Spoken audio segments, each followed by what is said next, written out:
बिस्मिल्लाहिर्रहमानिर्रहीम। अस्सलाम वालेकुम। मैं हूं आबिद अजीज़। इस व्लॉग में मैं जिस होम्योपैथिक मेडिसिन को डिस्क्राइब करने जा रहा हूं उसको आर्निका माउंट कहा जाता है। आर्निका माउंट की अलामात जानने से पहले मेरी आपसे रिक्वेस्ट है कि मेरे चैनल को सब्सक्राइब कर लें, वीडियो को लाइक कर दें और बेल आइकन को प्रेस कर दें ताकि मेरी हर नई आने वाली वीडियो आपको बर वक्त मिल सके। आर्निका माउंट चोट या हादसे की वजह से जिस्म में कहीं कुचलाहट या टूटन हो जाए, जो नरम जिस्म के कटे बगैर हो, तो ये दवा बहुत कारगर होती है। चोट के अलावा मोच आना और बल खा जाना भी इस दवा के दायरे असर में है।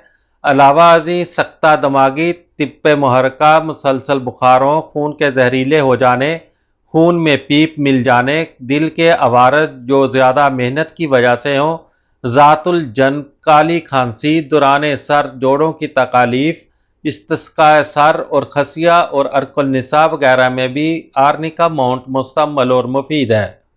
तमाम जिस्म में फोड़े का सा दर्द, चोट का सा एहसास, जैसे जिस्म कूटा पीटा गया हो, हर चीज़ जिस पर लेटा जाए सख्त और तकलीफदेह महसूस हो, जिस्म का ऊपर का हिस्सा गर्म और नीचे का ठंडा महसूस हो, बच्चों की कलाइयों में मुर्दा की सी ठंडक, सर में पानी के इज्तिमा के साथ तबीयत गिरी रहना, चिड़चिड़ापन, तशवीश, बेहोशी या सरसामी हालत, सर चकराए और गर्म हो, नीचे का धड़ सर्द हो, नाक से खून जारी होना, नाक का सूजना, डकार के साथ गंदा सड़े हुए अंडे जैसा बदबूदार पानी मुंह में आ जाए, गोश्त और शोरबे से नफरत, खाने के बाद मतली, वुज़ाए हमल के बाद औज़ाए मुतल्लका की दुखन, काली खांसी के दौरे, बुखार, लर्जा और प्यास के साथ सिर्फ चेहरे में जलन और बाकी जिस्म सर्द, अंदरूनी लर्जा, बैरूनी गर्मी में ज़रा भी कपड़े हटाने या बिस्तर में हरकत करने से जाड़ा मालूम हो। आर्निका माउंट की खुराक का इस्तेमाल इस तरह से है कि मरीज़ को